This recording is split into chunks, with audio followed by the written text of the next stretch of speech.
In Genesis, the flood unveils disgrace. In Torah's scroll, the story takes its place. In chapter 6, the heart begins to stray. By 7's end, the world is swept away. The world responds not to a God enraged, but to a song by human hands estranged. The harmony once breathed in earth and sky now cracks beneath the weight of our own lie.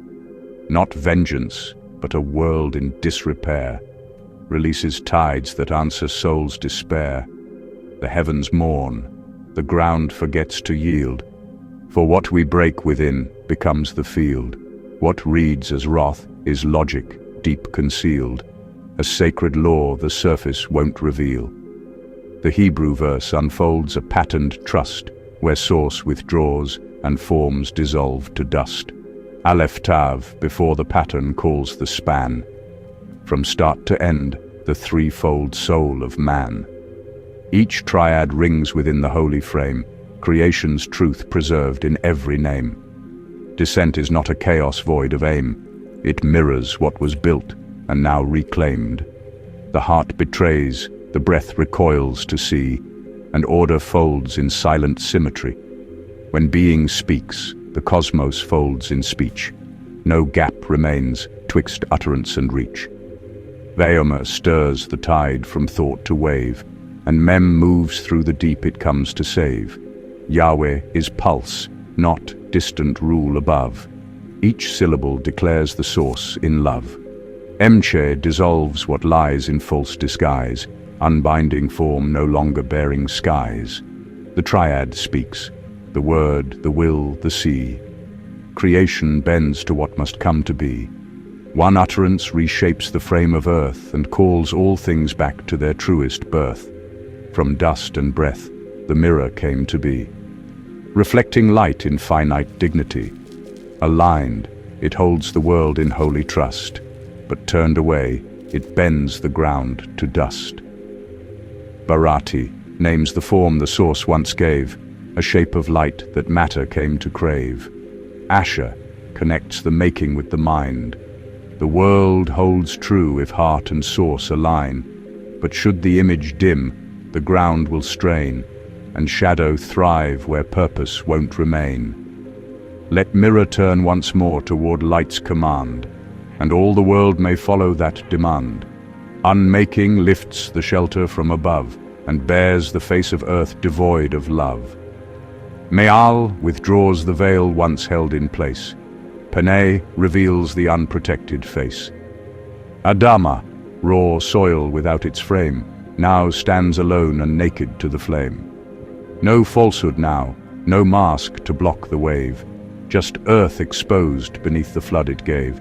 But negation brings not hate or scorn, it's clarity where blindness once was born. To fall is not to end, but to unhide, and see the truth no longer kept inside. Corruption flows from steward down to field, where once was calm, now fear remains unsealed. The beasts grow tense beneath a human cry, the creeping things no innocence can buy. The rupture spreads through root and scale and claw, as nature bears what broken hearts now draw. From apex falls the sickness through the thread, until the smallest life must flee in dread. This triad tells what falters in the heart will echo outward, tearing life apart. The fall is not confined to humankind. All breath must bend to one misaligned mind. The fall ascends, the sky forgets its voice. The birds that soared no longer can rejoice. What once gave vision, song, and sacred tune now drowns beneath the flood that rose too soon. Of the winged sight descends through failing air, its flight now lost in silence and despair. And Shamayim, the vault of breath and light, now holds no trace of memory or sight. Perception fails where meaning was withdrawn. The skies grow dim, the music all but gone. No height remains where wisdom once would climb, when hearts forget the rhythm of their time. But now the voice turns inward, shaped by care. Not rage, but sorrow meets the thinning air. Nishamti speaks a grief that sees what's true, a form once loved, now calling to renew. Not fickle wrath, but purpose re-evaluates, to mend what love, not anger, now negates. A city means what's made remains in thought, and through regret the deeper good is sought. This sorrow births a flood not made to kill, but cleanse and shape according to the will. Where care and judgment meet, the world may start to find repair in grief's revealing art. Three voices shape the song of earth's design: the human heart, the soil, and life's entwine. When all aligned, the music held its chord. When one turned wrong, the others grew discord. The Adam failed. The Adamah grew thin. The beasts forgot their trust and fled within. The breath of life grew weak beneath the strain, and all creation sang a darker vein. Yet if one voice could tilt the world to pain, then one could tune it back to life again. Let harmony return, and fear may cease, and every beast and soil may breathe in peace. The tears collapse, sky, sea, and soil combine.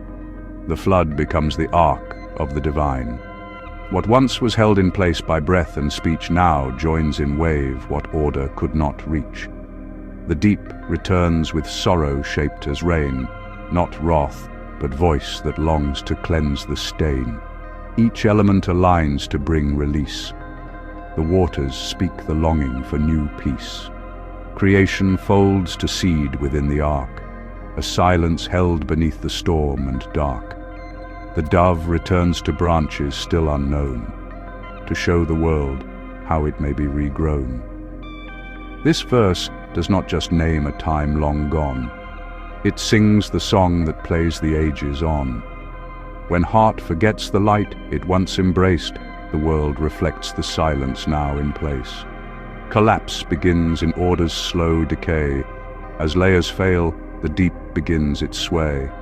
And even beasts who never knew our name now echo back our sorrow and our shame. Yet love, not wrath, gives rise to holy flood, and prayer can stir the dust into new bud.